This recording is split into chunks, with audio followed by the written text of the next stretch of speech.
Halo semua, ketemu lagi di channel saya. Dan kali ini kita akan membahas tentang sebuah pertanyaan yang sering saya ditanya lah sama orang. Apakah Linux ini enak untuk daily driver atau OS harian lah ibaratnya. Karena nanya saya sih sudah kebiasaan lama, jadi mungkin enak-enak aja sih. Tapi mungkin next saya coba tanya di beberapa teman saya yang memang baru pindah ke Linux karena memang laptopnya nggak bisa diinstal Windows 11, ya masalah TPM, dan aslinya masih Gen 7 kalau nggak salah itu Intelnya itu, tapi karena ya minimal harus Gen 8 ke atas akhirnya nggak bisa install Windows 11.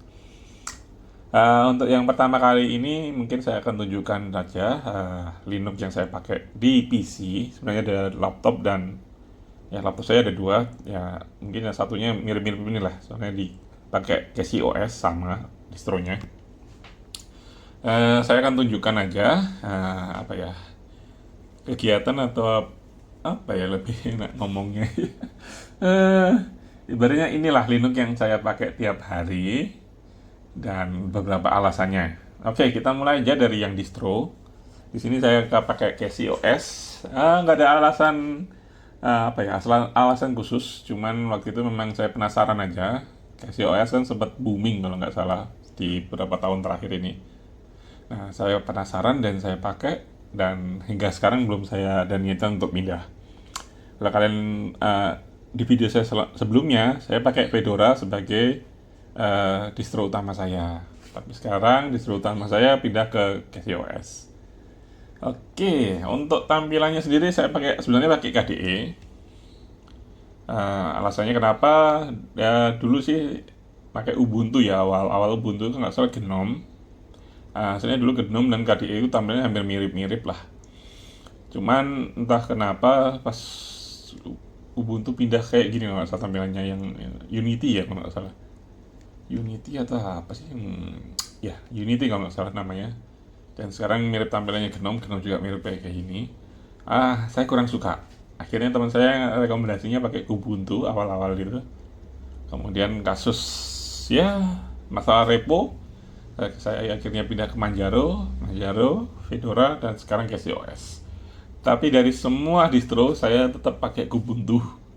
Mungkin yang Pop OS sih sempat pakai Pop OS, itu pakai yang tampilannya mereka dia yang baru itu, nggak salah namanya apa. Itulah. Dan sampai sekarang pakai Ubuntu. Alasannya ya simple. Tampilan awal seperti kalian lihat dia sudah mirip Windows dengan start menu dan taskbarnya di bawah. Dan sebenarnya ini bisa dimodifikasi. Nah, hasil modifikasinya seperti kalian sendiri. Kalian lihat sendiri, ini adalah hasil modifikasi. Modifikasi saya main kecil ya. Ingin tampilan clean aja. Jadi ada taskbar 2. Dan ini bisa kalian modif dengan sangat-sangat mudah. Mulai dari sini, kalian bisa lihat settingannya di sini. Kalian bisa nambah widget dan lain sebagainya.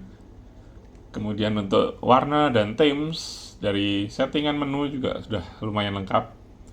Jadi ada di sini ada namanya global themes dan menu-menu lainnya, mulai dari color atau warna, application style ini yang kayak tombol-tombolnya ini modelnya kayak apa kalian bisa pilih. Kemudian ada plasma stylenya, ini adalah time-nya. Kemudian di window decoration ini yang ini atas bawah atasnya ini. Icon, cursor, sound, sampai boot screen juga kalian bisa ganti. Kalau kalian nggak senang bawaan, kalian bisa langsung cari download via get new-nya ini. Kalian bisa download secara global. Global ini berarti semua tampilan satu themes, atau kalian bisa per menunya. Jadi di sini ada, kalian bisa pilih mau settingan yang mana. Pokoknya ada tombol get new ini. Plasma style juga sama, decoration juga sama, semua ada. Jadi benar-benar customable. Makanya itu saya pakai KDE. Oke, ini secara tampilan. Kemudian mungkin yang kalian sedikit sedikit belajar atau sedikit adaptasi adalah di file manajernya yang namanya Dolphin. File Explorer lah. Di Windows kan ada Explorer. Nah ini. Tampilannya agak beda sama Windows Explorer, tapi overall ya gampang kok, tenang aja. Apalagi dia sudah ada menu, ada split, jadi kalian bisa langsung bandingkan file itu dengan mudah atau copy paste pindah itu dengan mudah. Kemudian ada yang namanya tab. Di sini ada saya punya tab, jadi kalian nggak perlu buka lagi di bawah new Windows, itu nggak perlu. Jadi kalian bisa bedain tabnya. Di dalam tab juga bisa kalian split lagi. Jadi benar-benar memudahkan lah. Oke, selanjutnya apa ya? Oke. Sekarang kan zamannya internet, jadi apakah kalian bisa browsing di Linux? Ya, jawabannya sangat-sangat bisa. Di sini saya sudah pakai Chrome. Di sini juga saya sudah punya ada namanya Firefox, dan terakhir ada Vivaldi.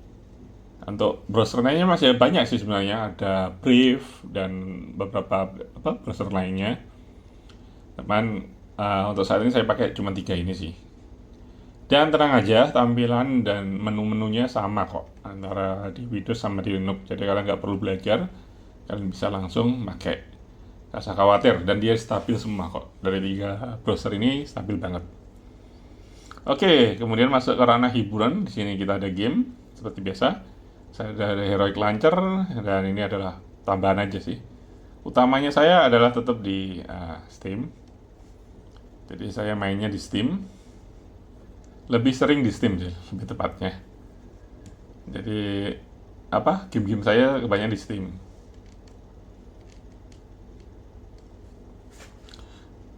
Kemudian untuk Office-nya, di sini saya pakai 2, yaitu Libre dan WPS. Kenapa 2? Untuk pribadi, maksudnya untuk ngetik-ngetik saya pribadi, file yang buat saya sendiri, atau file untuk ya mungkin nanti di print atau jadiin PDF. Saya kebanyakan pakai di LibreOffice.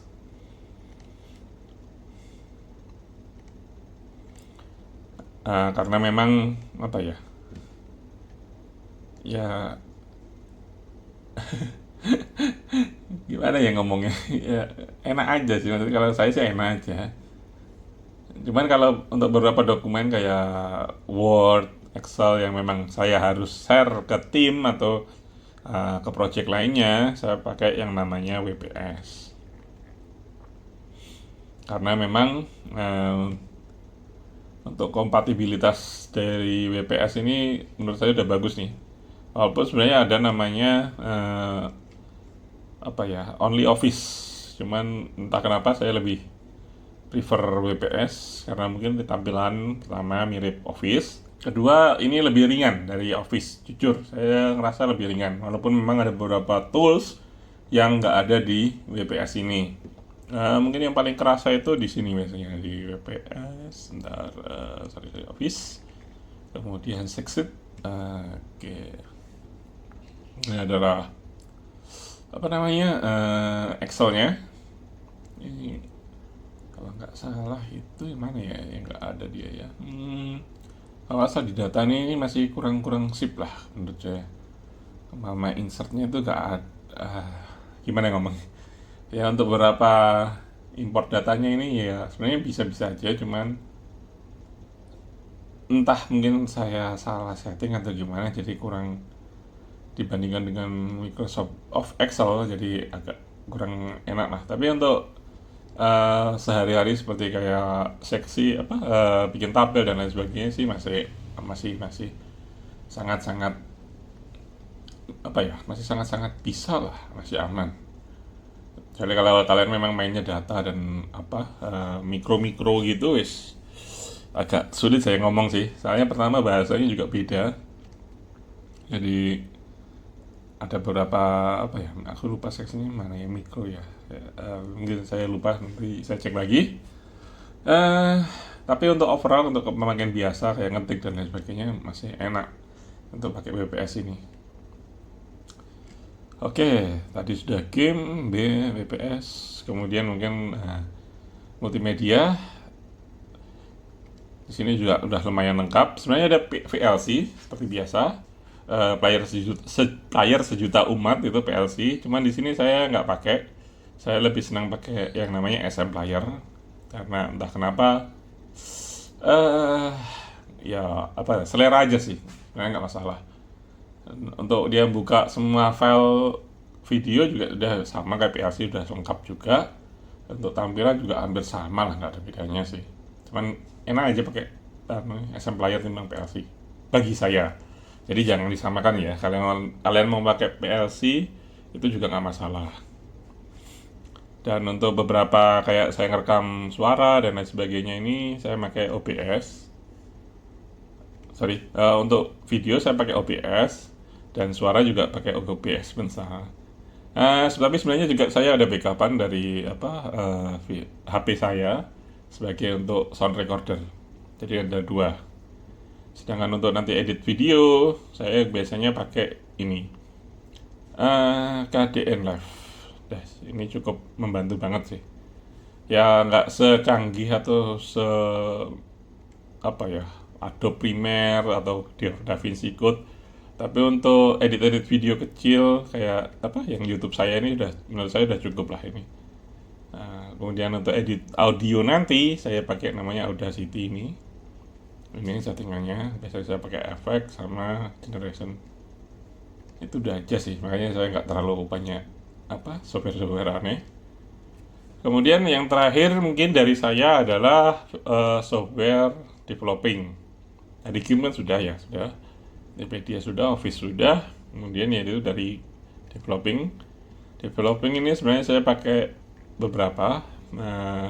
Untuk project saya kebanyakan saya pakai di ini apa namanya ini, IntelliJ ya nggak salah. About ini IntelliJ DA yang Community Edition. Kemudian project saat ini saya pakai adalah Android Studio. Jadi ada di versi Windows dan Linux. Kemudian untuk database saya pakai, maksudnya database client saya pakai namanya dbeaver. Ini juga masih community, jadi free. Dan untuk web biasanya saya pakai yang Z ini. Nah ini untuk project web saya biasanya pakai ini. Walaupun memang sudah ada Visual Code, tapi entah kenapa ya lagi-lagi semua adalah keinginan atau ibaratnya selera aja sih. Jadi terserah kalau mau pakai Visual Code ya bisa, Z juga bisa. Ini sama aja kok. Mungkin untuk kalian yang baru pindah ke dari Visual Code punya Microsoft itu kalian akan sedikit nyeting lagi lah. Soalnya memang ya 11-12 sih ya ada beda lah. Oke, itu aja sih dari saya. Ibaratnya adalah Linux atau distro yang saya pakai tiap hari dan apa aja yang saya pakai di Linux tersebut. Mungkin next saya akan coba cari info dari teman-teman saya yang non IT lah ibaratnya. Bagaimana dia pakai Linux, apa aja yang dia install di situ, nanti akan coba saya tanyakan mungkin di next video. Jadi untuk sekarang sudah cukup dari saya dan sampai ketemu di video saya selanjutnya. Terima kasih.